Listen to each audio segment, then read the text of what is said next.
ನಮಸ್ಕಾರ. myself Suma DG, Assistant Professor, Department of Political Science, Bengaluru ವಿಶ್ವವಿದ್ಯಾನಿಲಯ BA 3rd semester second year BAಗೆ ಇರುವಂತಹ subject core concept of public administration. ಇದರಲ್ಲಿ 5th ಚಾಪ್ಟರ್ಗೆ ಸಂಬಂಧಪಟ್ಟಂತೆ ಸೆಷನ್ 55. ಟಾಪಿಕ್ ಬಂದ್ಬಿಟ್ಟು towards new public service and good governance. ಇಲ್ಲಿ ಹೊಸ ಸಾರ್ವಜನಿಕ ಸೇವೆಗಳು ಮತ್ತು ಉತ್ತಮ ಆಡಳಿತ. ಹೊಸ ಸಾರ್ವಜನಿಕ ಸೇವೆಗಳು ಅಂದಾಗ ನಾವು ನಮ್ಮ ಸಂವಿಧಾನದಲ್ಲಿ ಅಖಿಲ ಭಾರತ ಸೇವೆಗಳನ್ನು ಸೇರಿಸುವುದರ ಮೂಲಕ ಸಾರ್ವಜನಿಕ ಆಡಳಿತ ಅನ್ನುವಂಥದ್ದು ಸಮರ್ಪಕವಾಗಿ ದಕ್ಷವಾಗಿ ಸೇವೆಯನ್ನು ಸಲ್ಲಿಸಬೇಕು ಅಂದಾಗ ಈ ನಾಗರಿಕ ಸೇವಾ ಸಿಬ್ಬಂದಿಗಳು ದಕ್ಷರಾಗಿದ್ದಾಗ ಮಾತ್ರ ಸಾಧ್ಯ. ಈ ದಕ್ಷತೆ ಯಾವಾಗ ಬರುತ್ತೆ ಅಂದಾಗ ಅವರನ್ನು ಸ್ಪರ್ಧಾತ್ಮಕ ಪರೀಕ್ಷೆಗಳ ಮೂಲಕ ಆಯ್ಕೆ ಮಾಡಿಕೊಂಡಾಗ ಈ ಹೊಸ ಸಾರ್ವಜನಿಕ ಸೇವೆಗಳ ಮೂಲಕ ಕಾರ್ಯಾಂಗವನ್ನು ಚುರುಕುಗೊಳಿಸಿದಾಗ ಇಲ್ಲಿ ಕಾರ್ಯಾಂಗ ಚುರುಕುಗೊಂಡಾಗ ಮಾತ್ರ ಆಡಳಿತವನ್ನು ಅಭಿವೃದ್ಧಿಗೊಳಿಸಲಿಕ್ಕೆ ಉತ್ತಮ ಆಡಳಿತವನ್ನು ಕಾಣಲಿಕ್ಕೆ ಸಾಧ್ಯವಾಗುತ್ತೆ. ಸೊ ಆ ಹಿನ್ನೆಲೆಯಲ್ಲಿ ಈ ಹೊಸ ಸಾರ್ವಜನಿಕ ಸೇವೆಗಳು ನಮ್ಮ ಒಂದು ಸಾರ್ವಜನಿಕ ಆಡಳಿತದಲ್ಲಿ ಅತಿ ಅವಶ್ಯಕವಾಗಿವೆ.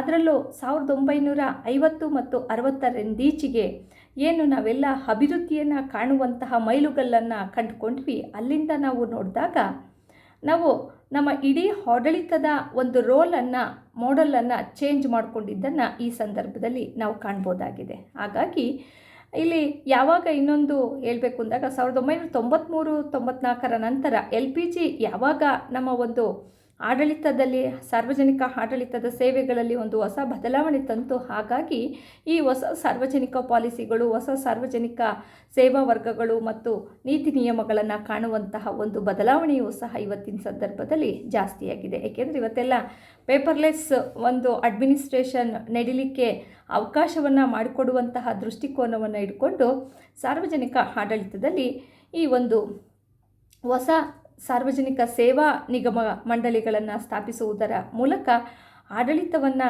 ಹೆಚ್ಚು ವ್ಯವಹರಿಸಬೇಕು, ಹೆಚ್ಚು ನಿಯಂತ್ರಣ ಮಾಡಬೇಕು ಅನ್ನುವಂತಹ ಉದ್ದೇಶದಿಂದ ಈ ನ್ಯೂ ಪಬ್ಲಿಕ್ ಸರ್ವಿಸ್ ಅನ್ನುವಂಥದ್ದನ್ನು ನಾವು ಕಂಡುಕೊಂಡಿರುವಂಥದ್ದನ್ನು ಕಾಣ್ತೀವಿ.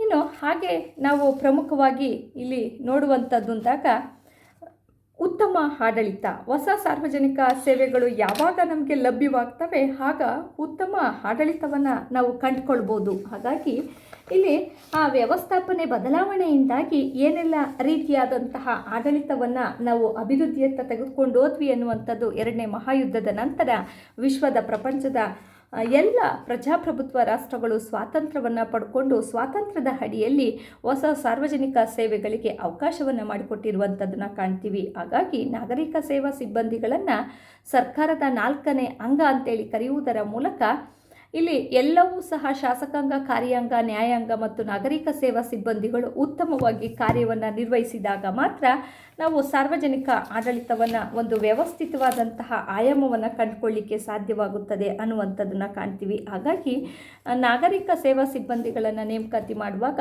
ಆಯಾ ರಾಜ್ಯ ಮತ್ತು ಆಯಾ ಒಂದು ಕೇಂದ್ರ ಸರ್ಕಾರ ನಿಗದಿಪಡಿಸುವಂತಹ ಅಖಿಲ ಭಾರತ ಸೇವೆಗಳು, ಅದರಲ್ಲಿ ಕೇಂದ್ರ ಸರ್ಕಾರದಲ್ಲಿ UPSC ಸೇವೆಗಳು ಬರ್ತವೆ.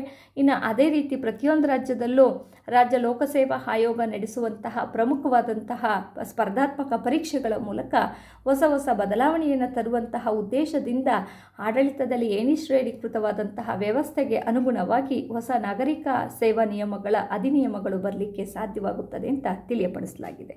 ಸೊ ಇದ್ರ ಜೊತೆಗೆ ನಾವು ಒಂದು ಉತ್ತಮ ಆಡಳಿತವನ್ನು ಇಲ್ಲಿ ನೋಡ್ತೀವಿ ಅಂದಾಗ ಗುಡ್ ಗವರ್ನೆನ್ಸ್. ಇಲ್ಲಿ ಉತ್ತಮ ಆಡಳಿತ ಅನ್ನುವಂಥದ್ದು ಕೇವಲ ಆಡಳಿತವಿದ್ದರೆ ಸಾಲದು, ಅದು ಆಡಳಿತ ಏನಾಗಿರಬೇಕು, ಉತ್ತಮವಾಗಿರಬೇಕು. ಅಂದಾಗೆ ನಮ್ಮ ಪೊಲಿಟಿಕಲ್ ಸೈನ್ಸ್ ಸ್ಟೂಡೆಂಟ್ಸ್ ಮಕ್ಕಳಿಗೆ father of the father of the builders, father of the political science ಅಂದರೆ ನಮಗೆ ಜ್ಞಾಪಕ ಬರೋದು ಅರಿಸ್ಟೋಟಲ್ಲು ಅಂದು ಬೆಸ್ಟ್ ಸ್ಟೇಟನ್ನು ಹೇಳ್ತಾನೆ. ಇಲ್ಲಿ ಐಡಿಯಲ್ ಸ್ಟೇಟಿಗಿಂತ ಐಡಿಯಲ್ ಸ್ಟೇಟಿಗಿಂತ ಅರಿಸ್ಟಾಟಲ್ನ ಬೆಸ್ಟ್ ಸ್ಟೇಟು ಯಾವ ರೀತಿಯಾದಂತಹ ಒಂದು ರಾಜಕೀಯದ ಬದಲಾವಣೆಯ ಹೊಸ ಅಲೆಯನ್ನು ಸೃಷ್ಟಿ ಮಾಡ್ತು ಅನ್ನುವಂಥದ್ದನ್ನು ನಾವು ಆ ಪೂರ್ವ ಶತಮಾನದಲ್ಲೇ ಕಂಡುಕೊಳ್ತೀವಿ. ಇಂದಾಗ ಈ ಒಂದು ಆಡಳಿತದಲ್ಲಿ ಯಾವ ರೀತಿಯಾದಂತಹ ಉತ್ತಮ ಆಡಳಿತವಿರಬೇಕು. ಹಾಗಾದರೆ ಆಡಳಿತ ಇದ್ದರೆ ಸಾಲದು, ಅದು ಏನಾಗಿರಬೇಕು, ಉತ್ತಮ ಆಡಳಿತ ಇರಬೇಕು. It means good governance. ಹಾಗಾಗಿ ಎಲ್ಲ ಸರ್ಕಾರದ ರೂಪಗಳಲ್ಲಿ ಪ್ರಜಾಪ್ರಭುತ್ವ ಉತ್ತಮ ಸರ್ಕಾರವಾಗಿದ್ದು, ಉತ್ತಮ ಆಡಳಿತವು ಅದರ ಅವಿಭಾಜ್ಯ ಅಂಗವಾಗಿದೆ. ಉತ್ತಮ ಆಡಳಿತ ಎಂದರೆ ಒಂದು ದೇಶದ ಆಡಳಿತವು ಅಸಮರ್ಪಕವಾಗಿ ಅಥವಾ ನಿಷ್ಕ್ರಿಯವಾಗಿ ಅಥವಾ ಹೆಸರಿಗಾಗಿ ಆಡಳಿತವಾಗಿ ಮಾತ್ರ ಉಳಿಯದೆ ಉತ್ತಮ ಕ್ರಿಯಾಶೀಲ ಸ್ಥಿತಿಯಲ್ಲಿರಬೇಕು. ಉತ್ತಮ ಆಡಳಿತ ಎಂಬುದು ಕೇವಲ ಸರ್ಕಾರಗಳ ಸಾಧನೆ ಅಥವಾ ತಮ್ಮಿಷ್ಟಕ್ಕೆ ತಾವೇ ಏನೋ ಮಾಡುವುದಲ್ಲ, ಬದಲಾಗಿ ಬಹುತೇಕ ಪ್ರಜೆಗಳು ಹಾಗೂ ಸಂಘ ಸಂಸ್ಥೆಗಳ ಸಹಕಾರದಿಂದ ಸರ್ಕಾರವನ್ನು ನಿರ್ವಹಿಸುವಂಥದ್ದು ಎಂದರ್ಥ. ಈ ಅಗತ್ಯಗಳನ್ನು ಕೇವಲ ಉತ್ತಮ ಆಡಳಿತಕ್ಕೆ ಮಾತ್ರ ಸೀಮಿತವಾಗಿರದೆ ಪ್ರಾಮಾಣೀಕೃತವಾದಂತಹ ಮಾನವನ ಅಭಿವೃದ್ಧಿಗೂ ಸಹ ಪ್ರಮುಖವಾಗಿದೆ.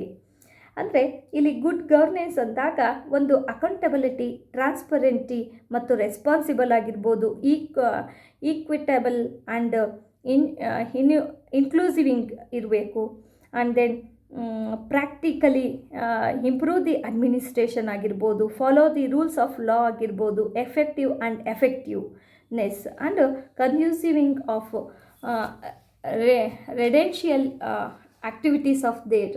ಇಲ್ಲಿ ಈ ಉತ್ತಮ ಆಡಳಿತ ಅನ್ನುವಂಥದ್ದನ್ನು ನಾವು ನೋಡುವಂತಹ ಸಂದರ್ಭ ಬಂದಾಗ, ಯಾವಾಗ ಸಾರ್ವಜನಿಕ ಆಡಳಿತದ ಪ್ರವೃತ್ತಿಗಳಲ್ಲಿ ನವ್ಯ ಸಾರ್ವಜನಿಕ ಆಡಳಿತ ಅಂದರೆ ನ್ಯೂ ಪಬ್ಲಿಕ್ ಅಡ್ಮಿನಿಸ್ಟ್ರೇಷನ್ ಮತ್ತು ಡೆವಲಪ್ಮೆಂಟ್ ಅಡ್ಮಿನಿಸ್ಟ್ರೇಷನ್ ಮತ್ತು ಗುಡ್ ಗವರ್ನೆನ್ಸ್ ಅನ್ನುವಂಥದ್ದು ಒಂದು ಮುಖ್ಯ ಪರಿಕಲ್ಪನೆ ಆಗಿ 1999ರಲ್ಲಿ report on human development in South Asia across of governance ಎಂಬುವಂತಹ ಒಂದು ರಿಪೋರ್ಟ್ನಲ್ಲಿ, ಅಂದರೆ ಇದನ್ನು ಅನಾಲಿಸಿಸ್ ಮಾಡಿರುವಂಥದ್ದು it means UNO report on human development in South Asian across in governance ಎಂಬುದರಲ್ಲಿ ಉತ್ತಮ ಆಡಳಿತದ ಪ್ರಮುಖ ಅಂಶಗಳ ಬಗ್ಗೆ ಪ್ರಸ್ತಾಪಿಸಲಾಗಿದ್ದು, ಈ ವರದಿಯಲ್ಲಿ ಪ್ರಜಾಸತ್ತಾತ್ಮಕ ಅಭಿವೃದ್ಧಿಯಲ್ಲಿ ಮಾನವೀಯ ಸಮಾಜದ ಬಗ್ಗೆ ಕೆಲವೊಂದು ಆಸಕ್ತಿಗಳನ್ನು ಕಂಡಿರುವಂಥದ್ದನ್ನು ಕಾಣ್ತೀವಿ. ಹಾಗಾಗಿ ಮತದಾರರು ಕೇವಲ ಮತದಾನ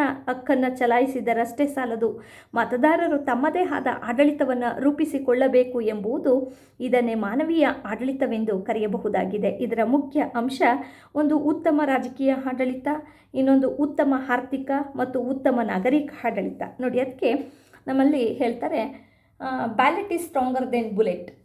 ನಾವು ಹಾಕುವಂತಹ ಮತದ ಮೌಲ್ಯ ಒಂದು ಗುಂಡಿಗಿಂತಲೂ ಸಹ, ಪಿಸ್ತೂಲಿನಲ್ಲಿರುವಂಥ ಗುಂಡಿಗಿಂತಲೂ ಅತ್ಯಂತ ಅಧಿಕ ಶಕ್ತಿಶಾಲಿ ಅನ್ನುವಂಥದ್ದನ್ನು ಹೇಗೆ ಕಂಡುಕೊಳ್ತೀವಿ, ಹಾಗೆ ನಾವು ಏನು ಸಾರ್ವಜನಿಕ ಆಡಳಿತದಲ್ಲಿ ಆಡಳಿತ ನಡೆಸಿದ್ರೆ ಸಾಲದು, ಅದು ಉತ್ತಮ ಆಡಳಿತದ ರೂಪವಿದ್ದು ಅದರಲ್ಲಿ ಮಾನವೀಯತೆಯ ಅಂಶಗಳು, humanities values are there more important in the administration ಅನ್ನುವಂಥದ್ದನ್ನು ಇಲ್ಲಿ ವ್ಯಕ್ತಪಡಿಸ್ತಾರೆ. ಹಾಗಾಗಿ ಇದರಲ್ಲಿ 3 ಅಂಶಗಳನ್ನು ಹೇಳ್ತಾರೆ: best political administration, and then best economic administration, and best civil administration. ರಾಜಕೀಯ ಆಡಳಿತ, ಆರ್ಥಿಕ ಆಡಳಿತ ಮತ್ತು ನಾಗರಿಕ ಆಡಳಿತ. ಇಲ್ಲಿ ಉತ್ತಮ ರಾಜಕೀಯ ಆಡಳಿತ ಅಂದಾಗ ಕೇಂದ್ರೀಕರಣಕ್ಕೆ ಬದಲು ವಿಕೇಂದ್ರೀಕರಣ, ಸೆಂಟ್ರಲೈಸೇಷನ್ಗಿಂತ decentralisation is very important in the areas of administration. ಅಂದರೆ ಇಲ್ಲಿ ವಿಕೇಂದ್ರೀಕರಣ ಇದ್ದಾಗ ಮಾತ್ರ ಜನತೆ ಯಾವ ರೀತಿಯಾದಂತಹ ಅಧಿಕಾರವನ್ನು ಸ್ಥಾಪನೆ ಮಾಡಿ ಇದನ್ನು ಉತ್ತಮ ಆಡಳಿತ ಅಂತೇಳಿ ಕಾಣ್ತಾರೆ. ಹಾಗಾಗಿ ಆಡಳಿತದಲ್ಲಿ ಜವಾಬ್ದಾರಿ ಅನ್ನುವಂಥದ್ದು ಸಾರ್ವಜನಿಕ ಒಂದು ವ್ಯವಹಾರದಲ್ಲಿ ಪಾರದರ್ಶಕತೆ ಇದ್ದಾಗ ಮಾತ್ರ ರಾಜಕೀಯ ಆಡಳಿತವನ್ನು ನಾವು ತರಲು ಸಾಧ್ಯ. ಹಾಗಾಗಿ ಜನರಿಗೆ ತ್ವರಿತವಾಗಿ ನ್ಯಾಯವನ್ನು ಸಿಗುವಂತಾಗಬೇಕು ಅಂದಾಗ ಎಲ್ಲರಿಗೂ ಸುಲಭವಾಗಿ ಲಭಿಸುವಂತಾಗಬೇಕು. ಹಾಗೆಯೇ ಅಸಮಾನತೆ ಮತ್ತು ಪಕ್ಷಪಾತತೆಯನ್ನು ತೊಡೆದು ಹಾಕುವಂತಿರಬೇಕು. ಸಾಮಾಜಿಕ ವ್ಯವಸ್ಥೆಯನ್ನು ಅಲ್ಪಸಂಖ್ಯಾತರ ಮಹಿಳೆಯರು ಸಹ ಪಕ್ಷಪಾತ ರಹಿತವಾಗಿ ಜೀವನವನ್ನು ನಡೆಸುವಂತಹ ರೀತಿಯಲ್ಲಿರಬೇಕು. ರಾಜ್ಯದಲ್ಲಿ ಶಾಂತಿ ಸುವ್ಯವಸ್ಥೆ ಇದ್ದು ಈ ಮೇಲಿನ ಎಲ್ಲ ವಾತಾವರಣವಿದ್ದಾಗ ಉತ್ತಮ ರಾಜಕೀಯ ಆಡಳಿತವನ್ನು ನಾವು ಕಾಣಬಹುದಾಗಿದೆ ಅಂತ ತಿಳಿಯಬಹುದಾಗಿದೆ. ಇನ್ನು ಉತ್ತಮ ಆರ್ಥಿಕ ಆಡಳಿತ. ಉತ್ತಮ ಆರ್ಥಿಕ ಆಡಳಿತವು ಅರ್ಥವ್ಯವಸ್ಥೆ ಹಾಗೂ ಆರ್ಥಿಕ ಕ್ಷೇತ್ರಕ್ಕೆ ಸಂಬಂಧಿಸಿದ್ದಾಗಿದ್ದು, ಇಲ್ಲಿ ಉತ್ತಮ ಆಡಳಿತವು ಆರ್ಥಿಕ ಕ್ಷೇತ್ರದಲ್ಲಿ ಆರ್ಥಿಕ ಪ್ರಕ್ರಿಯೆಗಳಲ್ಲಿ ಸಮಾನಾಂತರವಾದಂತಹ ಪ್ರಗತಿಯನ್ನು ಬಯಸುತ್ತದೆ. ಇಲ್ಲಿ ಬಜೆಟ್ಟಿನಲ್ಲಿ ಸಮಾಜಕ್ಕೆ ಆದ್ಯತೆಯನ್ನು ನೀಡುವುದು ಆದರೆ ಅದನ್ನು ಯಾವ ರೀತಿಯಾಗಿ ಬಯಸ್ಬೋದು, ಅಲ್ಲದೆ ಪ್ರಗತಿಪರವಾದಂತಹ ತೆರಿಗೆ ಪದ್ಧತಿ ಬಡವರಿಗೆ ನೇರವಾಗಿ ಸಬ್ಸಿಡಿ ಸಿಗುವಂತಾಗಬೇಕು, ಬಡವರಿಗೆ ಸುಲಭವಾಗಿ ಭೂಮಿಯ ಮೇಲೆ ಸಾಲ ಸಿಗುವಂತಾಗಬೇಕು. ಇವೇ ಮೊದಲಾದ ಅಂಶಗಳನ್ನು ನಾವು ಆಡಳಿತದಲ್ಲಿ ಬಯಸುವಂತಹ ರೀತಿಯಲ್ಲಿ ಇರಬೇಕು. ಇನ್ನು ಉತ್ತಮ ನಾಗರಿಕ ಆಡಳಿತ. ಇಲ್ಲಿ ರಾಜಕೀಯ ಮತ್ತು ಆರ್ಥಿಕ ಆಡಳಿತವು ಉತ್ತಮ ಆಡಳಿತದ ಕುರಿತು ಈ ಮೇಲ್ಕಂಡ ಬಯಕೆ ಮತ್ತು ಆಶಯಗಳನ್ನು ಹೊಂದಿದ್ದರೆ, ನಾಗರಿಕ ಆಡಳಿತವು ಸ್ವಯಂ ರಕ್ಷಣಾ ನೀತಿಯನ್ನು ಮತ್ತು ಸ್ವಯಂ ನೀತಿಯನ್ನು ರಚಿಸುವಂತಿರಬೇಕು. ಉತ್ತಮ ನಾಗರಿಕತ್ವ ಎಂದರೆ ನಾಗರಿಕರು ತಮ್ಮ ಹಕ್ಕು ಮತ್ತು ಕರ್ತವ್ಯಗಳನ್ನು ಚಲಾಯಿಸುವುದೇ ಆಗಿದ್ದು, ಉತ್ತಮ ಕಾರ್ಪೊರೇಟ್ ಮತ್ತು ಮಾಲೀಕ ನಡವಳಿಕೆ, ಉತ್ತಮ ನೆರೆಹೊರೆಯ ಸಂಬಂಧವನ್ನು ಹೊಂದಿರಬೇಕು. ಇದು ಆದರ್ಶಪ್ರಾಯವಾದ ಪರಿಕಲ್ಪನೆಯಾದರೂ ಸಾರ್ವಜನಿಕ ಆಡಳಿತದಲ್ಲಿ ದಕ್ಷತೆ ಮತ್ತು ಪಾರದರ್ಶಕತೆಯನ್ನು ತರಬೇಕಾದರೆ ಅತ್ಯಂತ ಅನಿವಾರ್ಯವಾದಂತಹ ಅಂಶಗಳು ಆಗಿವೆ. ಅಲ್ಲದೆ ಕಾನೂನಿಗೆ ಹಾಗೂ ಮಾನವ ಹಕ್ಕುಗಳಿಗೆ ಗೌರವ ಸೂಚಿಸುವುದು ಮತ್ತು ನಾಗರಿಕ ಸಂಸ್ಥೆಗಳಲ್ಲಿ ಸಕ್ರಿಯವಾಗಿ ಭಾಗವಹಿಸಿದಾಗ ಕಾನೂನು ಮತ್ತು ಸುವ್ಯವಸ್ಥೆಯನ್ನು ತರಲು ಸಾಧ್ಯವಾಗುತ್ತದೆ. ಇಲ್ಲಿ ಈ 3 ಅಂಶಗಳು ಸಹ ಉತ್ತಮ ಆಡಳಿತಕ್ಕೆ ಇರುವಂತಹ ಪ್ರಮುಖವಾದಂತಹ ಅಂಶಗಳು ಅನ್ನುವಂಥದ್ದನ್ನು ವ್ಯಕ್ತಪಡಿಸುವುದರ ಮೂಲಕ ಉತ್ತಮ ಆಡಳಿತದ ಬಗ್ಗೆ ಇಲ್ಲಿ ವ್ಯಕ್ತಪಡಿಸ್ಬೋದು. ಇನ್ನು ಉತ್ತಮ ಆಡಳಿತದ ಗುರಿ ಮತ್ತು ಉದ್ದೇಶಗಳು ಅನ್ನುವಂಥದ್ದನ್ನು ನೋಡಿದಾಗ ಏನೆಲ್ಲ ಉತ್ತಮ ಆಡಳಿತ ಗುರಿ ಮತ್ತು ಉದ್ದೇಶಗಳನ್ನು ಹೊಂದಿದೆ ಅನ್ನುವಂಥದ್ದನ್ನು ನೋಡೋಣ. ಇದರಲ್ಲಿ ಪರಿಣಾಮಕಾರಿ ಮತ್ತು ದಕ್ಷ ಆಡಳಿತ ತರುವುದು, ಎಫಿಷಿಯನ್ಸಿ ಈಸ್ ಮೋಸ್ಟ್ ಇಂಪಾರ್ಟೆಂಟ್ ಅಂತ ಹೇಳ್ತಾರೆ. ದಕ್ಷತೆ ಬಹಳ ಮುಖ್ಯ. ಇನ್ನು ನಾಗರಿಕ ಜೀವನದ ಕ್ರಮವನ್ನು ಉತ್ತಮಪಡಿಸ್ಬೇಕು. ಹೌದು, ನಮಗೆ ಒಂದು ಸಿವಿಲ್ ರೈಟ್ಸನ್ನು ಇದೆ ಎಂದಾಗ ಆ ಸಿವಿಲ್ ರೈಟ್ಸನ್ನು ಹೇಗೆ ಉಪಯೋಗಿಸ್ಕೊಂಡು ಹೇಗೆ ನಮ್ಮ ವಿಕಾಸನಗೊಳಿಸಬೇಕು, ಅದೇ ರೀತಿ ಉತ್ತಮ ಸಮಾಜ ಮತ್ತು ದೇಶದ ಅಭಿವೃದ್ಧಿಯೂ ಸಹ ಅದರಲ್ಲಿ ಮುಖ್ಯವಾಗಿರುತ್ತೆ. ಇನ್ನು ಸಂಸ್ಥೆಗಳಲ್ಲಿ ಶಾಸನಬದ್ಧತೆ ಮತ್ತು ಜವಾಬ್ದಾರಿ, ರೆಸ್ಪಾನ್ಸಿಬಲ್ ಇರಲೇಬೇಕು. ರೆಸ್ಪಾನ್ಸಿಬಿಲಿಟಿ ಇದ್ದಾಗ ಮಾತ್ರ ನಾವು ಗುಡ್ ಗವರ್ನೆನ್ಸನ್ನು, ಗುಡ್ ಸಿಟಿಸನ್ಸನ್ನು, ಗುಡ್ ಅಡ್ಮಿನಿಸ್ಟ್ರೇಷನನ್ನು, ಗುಡ್ ಸೊಸೈಟಿಯನ್ನು ನೋಡಲಿಕ್ಕೆ ಸಾಧ್ಯ. ಇನ್ನು ನಾಗರಿಕ ಸ್ನೇಹಿ ಹಾಗೂ ನಾಗರಿಕ ಪರವಾದ ಆಡಳಿತವನ್ನು ಸ್ಥಾಪಿಸುವುದು, ಜೊತೆಗೆ ಜವಾಬ್ದಾರಿಯುತ ಮತ್ತು ಹೊಣೆಗಾರಿಕೆ ಆಡಳಿತದ ಸ್ಥಾಪನೆ ಮತ್ತು ಮಾಹಿತಿ ಸ್ವಾತಂತ್ರ್ಯವನ್ನು ಪಡೆಯುವ ಹಕ್ಕು. ಅಂದರೆ ನಾವು ಯಾವುದೇ ಒಂದು ಇನ್ಫಾರ್ಮೇಷನ್ ಬೇಕು ಅಂದರೂ ಸಹ ಅದನ್ನು ಆ ಇನ್ಫಾರ್ಮೇಷನನ್ನು ಪಡ್ಕೊಳ್ಳಿಕ್ಕೆ ನಮಗೆಲ್ಲ ರೀತಿಯಾದಂತಹ ರೂಲ್ಸ್ ರೆಗ್ಯುಲೇಷನ್ಸು ಬೇಕು. ಇನ್ನು ಆಡಳಿತದಲ್ಲಿ ತಗುಲುವ ವೆಚ್ಚವನ್ನು ಕಡಿಮೆ ಮಾಡಬೇಕು. ನಾನು ಹೇಳ್ದಂಗೆ ಯಾವಾಗ ನಾವು ಈ ಗವರ್ನೆನ್ಸನ್ನು ಅಳವಡಿಕೆಯನ್ನು ಮಾಡ್ಕೊಳ್ಬೇಕು ಅನ್ನುವಂಥದ್ದನ್ನು 2006ರ ಮೇ ತಿಂಗಳ ಸಂದರ್ಭದಲ್ಲಿ ಕೇಂದ್ರ ಸರ್ಕಾರ ಅಧಿಕೃತವಾದಂತಹ ಒಂದು ಮಾಹಿತಿಯನ್ನು ನೀಡಿ ಈ ಗವರ್ನೆನ್ಸನ್ನು ಅಳವಡಿಕೆ ಮಾಡಿಕೊಳ್ಳುತ್ತೆ. ಅಲ್ಲಿಂದಲೇ ಸಹ ನಮ್ಮೆಲ್ಲ ರೀತಿಯಾದಂತಹ ತಗುಲುವ ವೆಚ್ಚವನ್ನು ಕಡಿಮೆ ಮಾಡಬೇಕು. ನಾವು ವೆಚ್ಚ ಕಡಿಮೆ ಮಾಡಿದಂತೆ ದೇಶದ ಆರ್ಥಿಕತೆಯನ್ನು ಎಲ್ಲಿ ನಾವು ಅಭಿವೃದ್ಧಿಪಡಿಸಲಿಕ್ಕೆ ಸಾಧ್ಯವಾಗುತ್ತೆ ಅನ್ನುವಂಥದ್ದನ್ನು ಕಂಡುಕೊಳ್ಬೋದಾಗಿದೆ. ಇನ್ನು ಪ್ರತಿ ಇಲಾಖೆಗಳನ್ನು ಫಲಿತಾಂಶದ ದಿಕ್ಕಿನಲ್ಲಿ ಕೊಂಡೊಯ್ಯುವಂಥದ್ದು ಬಹಳ ಮುಖ್ಯವಾಗಿ. ಪ್ರತಿ ಇಲಾಖೆ, ಹೌದು, ಇಲ್ಲಿ ಇಲಾಖೆ ರೆಸ್ಪಾನ್ಸಿಬಿಲಿಟಿ ಬಹಳ ಮುಖ್ಯ. ಇನ್ನು ಸಾರ್ವಜನಿಕ ಸೇವೆಯಲ್ಲಿ ಗುಣಾತ್ಮಕತೆ ತರುವುದು. ನಾನು ಹೇಳ್ದಂಗೆ ಇಲ್ಲಿ ಯಾಕೆ ನ್ಯೂ ಪಬ್ಲಿಕ್ ಸರ್ವಿಸ್ ಅಂತ ಹೇಳ್ತಾರೆ, ಸಾರ್ವಜನಿಕ ಸೇವೆ ಅತಿ ಮುಖ್ಯ. ನಾವು ಅಂತೀವಿ ಇವತ್ತು ಉತ್ತಮ ಬಜೆಟ್ ಮಂಡನೆ ಆಗಿದೆ ಅಂದಾಗ ಅದು ಕ್ರೆಡಿಟ್ ಹೋಗುವಂಥದ್ದು ಸಿವಿಲ್ ಸರ್ವೆಂಟ್ಸಿಗೆ. ಮೊದಲು ನಾಗರಿಕ ಸೇವಾ ಸಿಬ್ಬಂದಿಗಳು ಬಜೆಟ್ಟಿಗೆ ಹಾಕಿದಂತಹ ಶ್ರಮ, ಅದರ ಒಂದು ಸಫಲತೆ ಮತ್ತು ವಿಫಲತೆಯನ್ನು ಕಾಣ್ತೀವಲ್ಲ, ಹಾಗಾಗಿ ಇದು ಮುಖ್ಯ. ಇನ್ನು ನೌಕರರಲ್ಲಿ ಉತ್ಪಾದನೆ ಮನೋಭಾವನೆ ಹೆಚ್ಚಿಸುವಂಥದ್ದು. ಹೌದು, ಇಲ್ಲಿ ಒಂದು ಮೋಸ್ಟ್ ಇಂಪಾರ್ಟೆಂಟ್ ಪ್ರಾಡಕ್ಟ್ ಆಗ್ತಾ ಇದ್ದರೆ ಯಾವ ರೀತಿಯಾದಂತಹ ಅದಕ್ಕೆ ಬೇಡಿಕೆ ಸಿಗುತ್ತೆ ಅನ್ನುವಂಥದ್ದನ್ನು ಅಂತಾರಾಷ್ಟ್ರೀಯ ಮಾರುಕಟ್ಟೆಗಳಲ್ಲಿ ನಾವು ಕೊಂಡುಕೊಳ್ಬೋದಾಗಿದೆ. ಇನ್ನು ಭ್ರಷ್ಟಾಚಾರ ನಿರ್ಮೂಲನೆ ಮತ್ತು ಸರ್ಕಾರದ ಮಹತ್ವವನ್ನು ಹೆಚ್ಚಿಸುತ್ತೆ. ಇದು ಎಲ್ಲದಕ್ಕಿಂತ ಇಂಪಾರ್ಟೆಂಟು. ಯಾವಾಗ ನಮ್ಮಲ್ಲಿ ಕರಪ್ಷನ್ಸ್ ಹೋಗುತ್ತೆ ಆಗ ಮಾತ್ರ ನಾವು ಗುಡ್ ಗವರ್ನೆನ್ಸನ್ನು ಮತ್ತಷ್ಟು ರೀತಿಯಲ್ಲಿ ಅಭಿವೃದ್ಧಿಪಡಿಸಲಿಕ್ಕೆ ಸಾಧ್ಯವಾಗುತ್ತದೆ ಅಂತ ನಾನು ಈ ಸಂದರ್ಭದಲ್ಲಿ ವ್ಯಕ್ತಪಡಿಸ್ಬೋದಾಗಿದೆ. ಏಕೆಂದರೆ ಎಲ್ಲದಕ್ಕೂ ಸಹ ಮುಖ್ಯ ನಮಗೆ ಇರುವಂಥದ್ದು ಈ ಗುಡ್ ಗವರ್ನೆನ್ಸನ್ನು ವ್ಯಕ್ತಪಡಿಸಬೇಕು ಅಂದಾಗ ಕರಪ್ಷನ್ಸು ನಮ್ಮಲ್ಲಿ ಸಂಪೂರ್ಣವಾಗಿ ಹೋಗಿರುವಂಥದ್ದನ್ನು ನೋಡಿದಾಗ ಮಾತ್ರ ಇದು ಸಾಧ್ಯ. ಹಾಗಾಗಿ ಇಲ್ಲಿ ಜನಸಾಮಾನ್ಯರ ಜೀವನ ಮಟ್ಟವೂ ಸಹ ಸರ್ವತೋಮುಖವಾದಂತಹ ಬೆಳವಣಿಗೆ ಹೊಂದಬೇಕು ಅಂದಾಗ ಇವೆಲ್ಲವೂ ಅತಿ ಅವಶ್ಯಕ. ಇನ್ನು ಆಡಳಿತದಲ್ಲಿ ವಿಜ್ಞಾನ ಮತ್ತು ತಂತ್ರಜ್ಞಾನದ ಸದ್ಬಳಕೆ ಬಹಳ ಮುಖ್ಯವಾದದ್ದು. ಯಾವಾಗ ನಮಗೆ ಟೆಕ್ನಿಕಲ್ ಇಶ್ಯೂಸ್ ಆಗುತ್ತೆ ಆಗ ಆಡಳಿತವೂ ಸಹ ಏನಾಗುತ್ತೆ, ದುರ್ಬಲಗೊಳ್ಳುತ್ತೆ. ಹಾಗಾಗಿ ಈ ಸೈನ್ಸ್ ಆ್ಯಂಡ್ ಟೆಕ್ನಾಲಜಿ ಅನ್ನುವಂಥದ್ದನ್ನು ಸಮರ್ಪಕವಾಗಿ ಸರ್ಕಾರ ಉತ್ತಮವಾಗಿ ಬಳಕೆಯನ್ನು ಮಾಡಿಕೊಳ್ಬೇಕು ಅನ್ನುವಂಥದ್ದನ್ನು ಕಾಣ್ತೀವಿ. ಇನ್ನು ಈ ಗುಣಾತ್ಮಕವಾದಂತಹ ಪರಿವರ್ತನೆ ಸಮಾಜದಿಂದ ಮಾತ್ರ ಅಂದರೆ ಆಡಳಿತದಿಂದ ಸಮಾಜದ ಒಂದು ಸಕಾರಾತ್ಮಕ ಮೌಲ್ಯಗಳ ಅಂಶಗಳನ್ನು ನಾವಿಲ್ಲಿ ವ್ಯಕ್ತಪಡಿಸ್ಬೋದಾಗಿದೆ. ಇನ್ನು ಆಡಳಿತದಲ್ಲಿ ಅಧಿಕಾರಶಾಹಿ, ಜವಾಬ್ದಾರಿ, ಮುಕ್ತತೆ ಮತ್ತು ಪಾರದರ್ಶಕತೆ ಇರುವಂಥದ್ದು ಬಹಳ ಮುಖ್ಯವಾಗಿದೆ. ಯಾವಾಗ ಅಧಿಕಾರಶಾಹಿ ಜವಾಬ್ದಾರಿ ಇರುತ್ತೆ, ಮುಕ್ತತೆ ಇರುತ್ತೆ, ಆಗ ಪಾರದರ್ಶಕತೆಯನ್ನು ಉತ್ತಮವಾದಂತಹ ರೀತಿಯ ಚೌಕಟ್ಟಿನಲ್ಲಿ ನಾವು ವ್ಯಕ್ತಪಡಿಸ್ಬೋದು. ಇನ್ನು ರಾಜಕೀಯ ಹೊಣೆಗಾರಿಕೆಯನ್ನು ಒಪ್ಪಿಕೊಳ್ಳುವ ಮೂಲಕ ಪ್ರಜೆಗಳು ರಾಜಕೀಯ ವ್ಯವಸ್ಥೆಯನ್ನು ಒಪ್ಪಿಕೊಳ್ಬೇಕು, ಬಹಳ ಮುಖ್ಯವಾದಂತಹ ಅಂಶ. ಹಾಗಾಗಿ ಈ ಉತ್ತಮ ಆಡಳಿತದ ಒಂದು ಧ್ಯೇಯೋದ್ದೇಶಗಳನ್ನು ಹೊಂದಿ ತನ್ನ ಗುರಿ ಮತ್ತು ಉದ್ದೇಶಗಳನ್ನು ಈ ಮೂಲಕ ಹೊಂದಿರುತ್ತದೆ ಅಂತ ವ್ಯಕ್ತಪಡಿಸ್ಬೋದು. ಇನ್ನು ಉತ್ತಮ ಆಡಳಿತದ ಸಂದರ್ಭಗಳು ನೋಡಿದಾಗ ಇಲ್ಲಿ ಉತ್ತಮ ಆಡಳಿತ ಅನ್ನುವಂಥದ್ದು ಸಾರ್ವಜನಿಕ ವ್ಯಾಪ್ತಿಯನ್ನು ವಿವರಿಸುತ್ತೆ. ನಾವು ನೋಡ್ದಂಗೆ ಸಾರ್ವಜನಿಕ ವ್ಯಾಪ್ತಿ ಅನ್ನುವಂಥದ್ದನ್ನು ಸಾರ್ವಜನಿಕ ಆಡಳಿತದಲ್ಲಿ ನೋಡಿದಾಗ ಅದರ ವ್ಯಾಪ್ತಿ ಏನು ಪೋಸ್ಟ್ ಕ್ರಾಬ್ ಅನ್ನುವಂಥದ್ರಲ್ಲಿ ವ್ಯಕ್ತಪಡಿಸಲಾಗಿದೆ. ಆ ಪೋಸ್ಟ್ ಕ್ರಾಬಿನ ಮೂಲಕ ಇಡೀ ಒಂದು ಆಡಳಿತದ ಸಾಮಾಜಿಕ ವ್ಯವಸ್ಥೆಯ ಕಾಳಜಿಯನ್ನು ಹೊಂದಿರುವಂಥದ್ದನ್ನು ಕಾಣ್ತೀವಿ. ಇನ್ನು ಅಂತಾರಾಷ್ಟ್ರೀಯ ನೆರವು ಮತ್ತು ನಿರ್ಬಂಧನೆ ಸಂಬಂಧ ಬಹಳ ಮುಖ್ಯವಾಗಿ ನಾವು 2 ಮಹಾಯುದ್ಧ ಎದುರಿಸಿದ್ದೀವಿ, ನಂತರ ಶೀತಲ ಸಮರಗಳು ಬಂದು ಹೋಗಿದೆ. ಹಾಗಾಗಿ ಇದೆಲ್ಲವೂ ಆದ ನಂತರ ಸಾರ್ವಜನಿಕ ವಲಯ, ಹೊಣೆಗಾರಿಕೆ, ವಿಕಾಸನ, ಮಾಹಿತಿ ಮತ್ತು ಪಾರದರ್ಶಕತೆ ಇವೆಲ್ಲವೂ ಸಹ ಬಹಳ ಮುಖ್ಯವಾಗಿದೆ.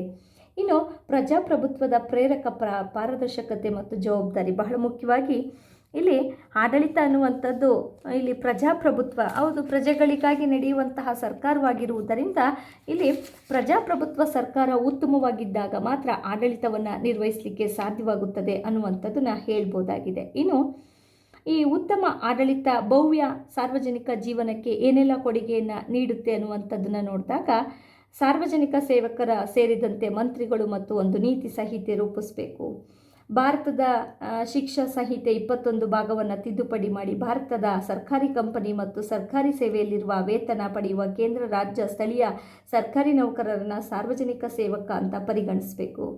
ಇನ್ನು ಸ್ವತಂತ್ರವಾದಂತಹ ಆಯೋಗವನ್ನು ಸ್ಥಾಪನೆ ಮಾಡಬೇಕು. ಚುನಾವಣಾ ವಿಧಿ ಮುಕ್ತವಾಗಿರಬೇಕು ಮತ್ತು ಅದನ್ನು ಗಂಭೀರವಾದ ಕಾನೂನಿನ ಚೌಕಟ್ಟಿನ ಅಡಿಯಲ್ಲಿ ನಿಯಂತ್ರಿಸಬೇಕು. ಹೀಗೆ ಇದೆಲ್ಲದಕ್ಕಿಂತ ಇಂಪಾರ್ಟೆಂಟು ನಮ್ಮಲ್ಲಿ ಏನು ಭ್ರಷ್ಟಾಚಾರ ಇದೆ ಅದನ್ನು ನಿರ್ನಾಮ ಮಾಡುವಂತಹ ರೀತಿಯಲ್ಲಿ ರಾಜ್ಯ ಮತ್ತು ಲೋಕಸಭಾ ಎಲ್ಲ ಸದಸ್ಯರು ಅಖಂಡ ವ್ಯಕ್ತಿತ್ವವನ್ನು ಅತಿ ಪ್ರಮುಖವಾಗಿ ಹೊಂದಿರುವಂಥದ್ದು ಮುಖ್ಯ. ಹಾಗಾಗಿ ಈ ನಮ್ಮ ಉತ್ತಮ ಆಡಳಿತ ಅನ್ನುವಂಥದ್ದು ಪ್ರಜಾಸತ್ತಾತ್ಮಕ ರಾಷ್ಟ್ರಗಳಲ್ಲಿ ಮಾತ್ರ ಸಾಧ್ಯವಾಗುತ್ತೆ. ಹಾಗಾಗಿ ಜವಾಬ್ದಾರಿಯುತವಾದಂತಹ ಸರ್ಕಾರ ನಾಡಿನ ಕಾನೂನು ಮತ್ತು ಸಮಸ್ತವಾದಂತಹ ಆಡಳಿತಕ್ಕೆ ಬುನಾದಿಯಾಗುವುದರ ಮೂಲಕ ಭಾರತದ ಸಂವಿಧಾನದಲ್ಲಿ ಪ್ರಜಾಪ್ರತಿನಿಧಿ ಕಾಯ್ದೆ 1951 ಸಂದರ್ಭದಲ್ಲಿ ನಾಗರಿಕ ಹಕ್ಕುಗಳ ರಕ್ಷಣಾ ಕಾಯ್ದೆ ಮತ್ತು ಮಾಹಿತಿ ಹಕ್ಕು ಕಾಯ್ದೆ 2002ರಲ್ಲಿ ಅಲ್ಲದೆ ಅಲ್ಪಸಂಖ್ಯಾತ ಮಹಿಳೆಯರು, ಮಕ್ಕಳು, ವಿಕಲಚೇತನರು, ಪರಿಶಿಷ್ಟ ಜಾತಿ, ಪರಿಶಿಷ್ಟ ಪಂಗಡ ಇವರನ್ನು ರಕ್ಷಿಸುವ ಉದ್ದೇಶದಿಂದ ಶಾಸನಬದ್ಧ ಆಯೋಗಗಳನ್ನು ಸ್ಥಾಪಿಸಲಾಗಿದ್ದು ಶುದ್ಧ ಮತ್ತು ಪಾರದರ್ಶಕತೆ ನೀಡುವುದು ಆಡಳಿತದ ಪ್ರಮುಖವಾದಂತಹ ಒಂದು ಉದ್ದೇಶ ಸಾಧನೆ. ಇದರ ಮೂಲಕ ಮಾತ್ರ ಉತ್ತಮ ಆಡಳಿತವನ್ನು ನಿರ್ವಹಿಸಲು ಸಾಧ್ಯವಾಗುತ್ತದೆ ಅಂತ ನಾನು ಈ ಮೂಲಕ ತಿಳಿಯಪಡಿಸಲು ಪ್ರಯತ್ನಿಸ್ತೀನಿ. ಅಂದರೆ ಉತ್ತಮ ಆಡಳಿತ ಇದ್ದಾಗ ಒಂದು ಉತ್ತಮ ಆಡಳಿತದ ಪರಿಕಲ್ಪನೆಯ ಚಿತ್ರಣದ ಮೇಲೆಗೆ ಆಡಳಿತ ಅನ್ನುವಂಥದ್ದು ಹೇಗೆ ವ್ಯವಸ್ಥಿತವಾಗಿ ಅಧ್ಯಯನವನ್ನು ಮಾಡಲಿಕ್ಕೆ ಸಾಧ್ಯವಾಗುತ್ತೆ. ಹೀಗಾಗಿ ಒಂದು ಸಮಾಜ ಅಭಿವೃದ್ಧಿ, ದೇಶ ಅಭಿವೃದ್ಧಿ, ರಾಷ್ಟ್ರ ಅಭಿವೃದ್ಧಿ ಎಲ್ಲವನ್ನು ಸಹ ಇಲ್ಲಿ ಕಂಡುಕೊಳ್ಳಿಕ್ಕೆ ಸಾಧ್ಯವಾಗುತ್ತೆ ಅನ್ನುವಂಥದ್ದನ್ನು ತಿಳಿಯಪಡಿಸುವಂತಹ ಪ್ರಯತ್ನವನ್ನು ಮಾಡಿದ್ದೀನಿ. ಧನ್ಯವಾದಗಳು.